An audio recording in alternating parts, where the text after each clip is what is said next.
Ankleshwar Kadakia college નજીક road પર park કરેલ કન્ટેનર સાથે બાઇક ભટકાઈ જતા બાઇક સવાર પોલીસ કર્મીનું મોત નીપજ્યું હતું।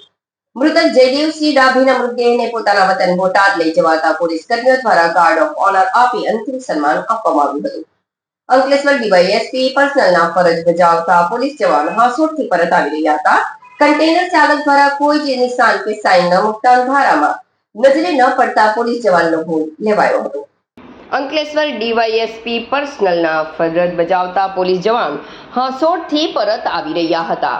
કન્ટેનર ચાલક દ્વારા કોઈ જ નિશાન કે સાઇન ન મૂકતા અંધારામાં નજરે ન પડતા પોલીસ જવાનનો ભોગ લેવાયો હતો। અંકલેશ્વર ડીવાયએસપી કચેરી ખાતે ફરજ બજાવતા મૂળ બોટાદ જિલ્લાના કુંડલી ગામના અને હાલ અંકલેશ્વરની પોલીસ લાઇનમાં રહેતા 36 વર્ષીય જયદેવસિંહ ડાભી બાઇક લઈને હાંસોટ તરફથી અંકલેશ્વર તરફ આવી રહ્યા હતા। દરમિયાન કડકિયા કોલેજ નજીક માર્ગ પર જ કોઈ પણ જાતની આળસ કે રિફ્લેક્ટ લાઇટ મૂક્યા વગર પાર્ક કરેલ કન્ટેનર સાથે બાઇક ધડાકાભેર ભટકાઈ હતી, જેમાં પોલીસ કર્મીને ગંભીર ઈજા પહોંચતા તાત્કાલિક સારવાર અર્થે ખાનગી હોસ્પિટલમાં ખસેડવામાં આવ્યા હતા, જ્યાં ફરજ પરના તબીબે તેમને મૃત જાહેર કર્યા હતા।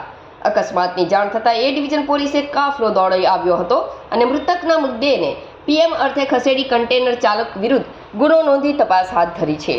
આ તરફ મૃતક જયદેવસિંહ ડાભીના મૃતદેહને પોતાના વતન બોટાદ લઈ જવાતા પોલીસ કર્મીઓ દ્વારા ગાર્ડ ઓફ ઓનર આપી અંતિમ સન્માન કરવામાં આવ્યું હતું। અત્રે ઉલ્લેખનીય છે કે આ જ સ્થળે અગાઉ પણ રાત્રિના અંધકારામાં પાર્ક થતા વાહનોને લઈ બાઇક સવાર અને એક્ટિવા સવાર યુવાનોએ જીવ ગુમાવ્યો છે, જે જોતા અહીં લાઇટ્સની વ્યવસ્થા સાથે રાત્રિના પાર્ક થતા વાહનો સામે પોલીસ વિભાગ દ્વારા